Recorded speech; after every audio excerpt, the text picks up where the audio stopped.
Okay, hi again. I said I'd put the overheads in next time, and they pretty much go here. So you have a line from the right speaker, you have a line from the left speaker, and you would put the front heights in front of the front row, you would put the back heights behind the back row.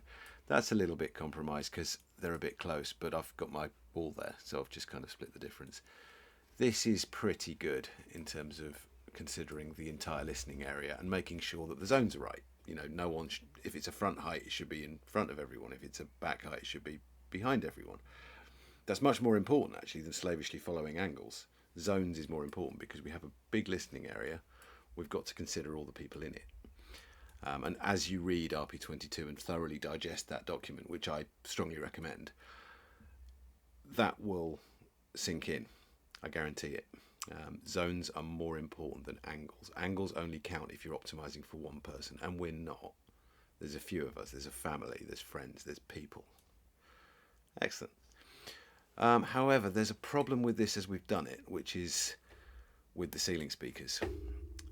Now, if we consider that's the listening window of every speaker, and yes, you can sometimes angle tweeters, so that might bring it in a bit. You can sometimes angle the baffle, that might bring it in a bit. But basically a regular in-ceiling design is going to give you something like this, or maybe just a little bit further in if the cones can just tilt in slightly. You'll never move them in enough. So that's really what's going on, if you like, from every speaker. So reference seating position in the middle, it's balanced, but it's a balance of weirdness because, oh, you're a bit off axis for this one. You're a bit off axis for this one, same amount. You're more off axis for this one and this one. So it's in balance, but you're balancing up a pretty poor area of that speaker's performance, and that's your best seat. So for a start, that's silly. You know, you've bought expensive good speakers, but then you're sitting outside the best performance area of all of them. So that could be a problem. It's worse as you go round. So if you sit here, if your spatial event, your aeroplane, whatever, is happening here, that'll sound good. That'll sound full-bodied and even and have a good response and so on. But if it moves that way or that way or that way, it will get worse because the treble will diminish because you've now in the area of that speaker with diminished treble.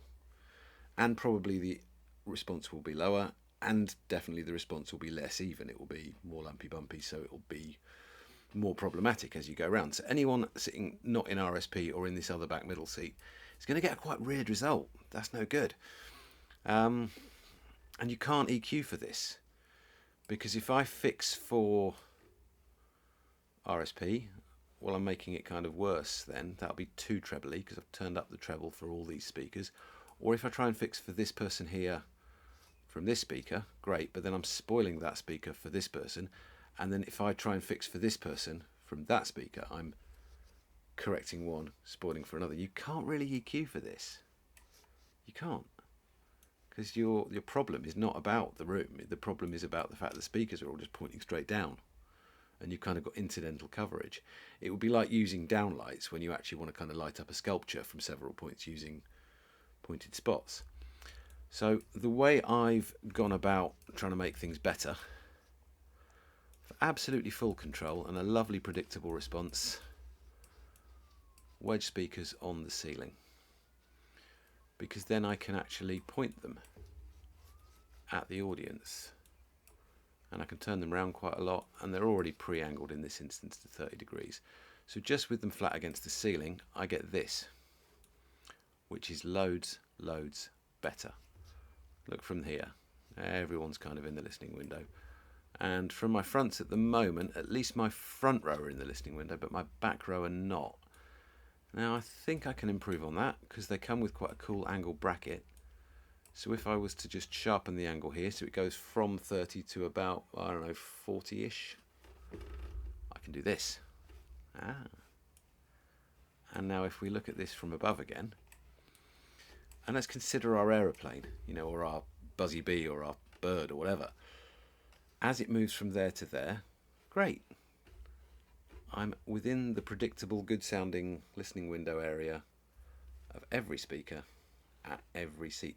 This is not a trivial change. And this is not to do with brand or how something sounds or do you prefer this make or this make. This is just by applying design, I've made this a lot better for 6 people. Excellent.